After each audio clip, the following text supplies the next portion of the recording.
भाइयों बहनों और मेरे प्यारे बंधुओं, आप सभी को मेरा प्रेम भरा नमस्कार।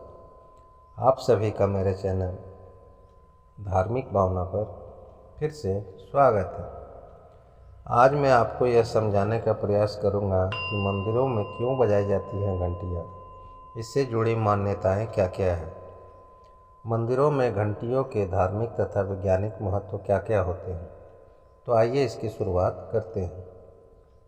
ज्योतिष शास्त्र के अनुसार घंटी बजाने से देवी देवता प्रसन्न होते हैं तथा यह आपको देवी देवताओं के सामने हाजिरी लगाने की पहली प्रक्रिया भी मानी गई है।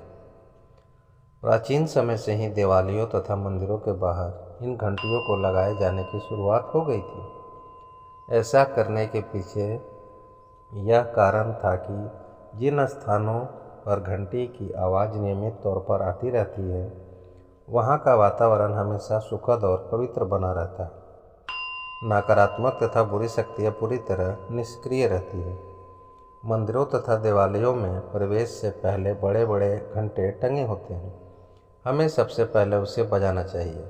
ऐसा करने से हमारे दिमाग में चल रहे सभी विचार घंटे की आवाज़ के आगे पूरी तरह से हट जाते हैं और हमारा मन पूरी तरह से श्रद्धा भाव से प्रभु की भक्ति में लीन हो जाता है।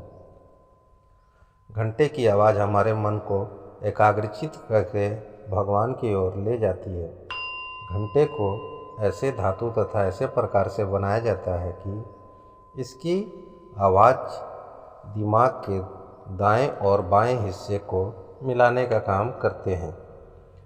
घंटे को एक बार बजाने पर उसकी आवाज़ वातावरण में कम से कम 7 सेकंड तक गूंजती है, जिसके कंपन से हमारे दिमाग को शांति मिलती है तथा चित्त प्रसन्न होता है। ऐसी मान्यता है कि कई बार देवी देवता सुप्तावस्था में होते हैं, तो हमें इसलिए भी मंदिरों में प्रवेश से पहले घंटी बजानी चाहिए।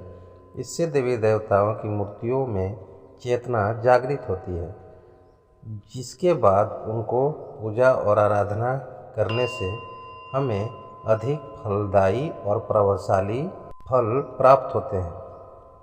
यही वजह है कि सुबह शाम मंदिरों में जब भी पूजा या आरती होती है तो एक लय में छोटे या बड़े घंटियाँ एक साथ बजाई जाती है, ताकि वहाँ मौजूद लोगों को शांति और देवीय उपस्थिति की अनुभूति हो।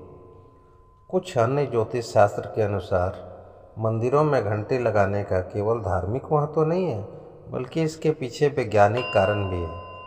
घंटी की तेज आवाज़ जब वातावरण में गूंजती है तो उससे जो कंपन पैदा होती है, इससे हवा में मौजूद जीवाणु और सूक्ष्म जीवों का नाश होता है और वातावरण शुद्ध हो जाता है। बाज़ार में अगर हम घंटी खरीदने जाएं तो हमें कई प्रकार की घंटी देखने को मिलेंगी।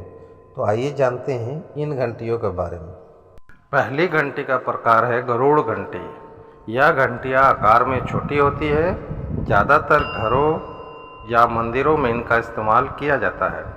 इसे हाथ से पकड़कर बजाया जाता है। दूसरी घंटी का प्रकार है द्वार घंटी। यह घंटियाँ मंदिर के द्वार पर लगाई जाती है। इनका आकार छोटा और बड़ा भी हो सकता है। घर व मंदिरों में भी इन्हें लगाया जा सकता है।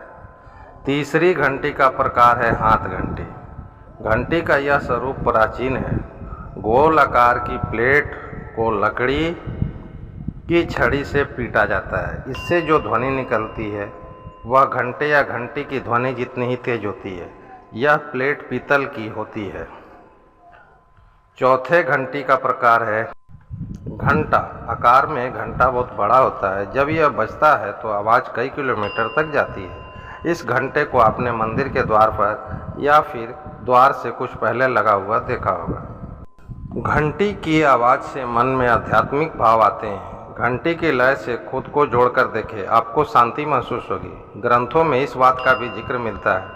घंटी बजाने से व्यक्ति पापमुक्त हो जाता है। हालांकि यह आपके कर्मों पर भी निर्भर करता है। पुराणों में जिक्र किया गया है कि सृष्टि की रचना के वक्त जो नाद गूंजी थी, घंटी उसी का प्रतीक है। आज भी जब घर में किसी का जन्म होता है या किसी नए कार्य की शुरुआत की जाती है तो घंटी बजाकर लोग खुशी जाहिर करते हैं।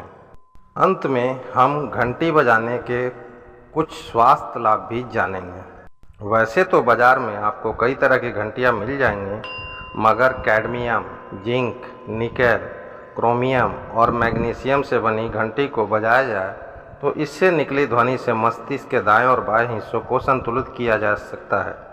ज्योतिष शास्त्र के अनुसार घंटी की गूंज शरीर के सभी 7 हीलिंग सेंटर को सक्रिय कर देती है। इससे मन शांत रहता है। घंटी की ध्वनि मन, मस्तिष्क और शरीर को अलग तरह की सकारात्मक ऊर्जा और शक्ति प्रदान करती है। तो भाइयों बहनों, अगर आपको मेरे द्वारा दी गई ये जानकारी अच्छी और सच्ची लगे तो मेरे इस चैनल धार्मिक भावना को सब्सक्राइब करें तथा इस वीडियो को ज़रूर से ज़रूर लाइक करें।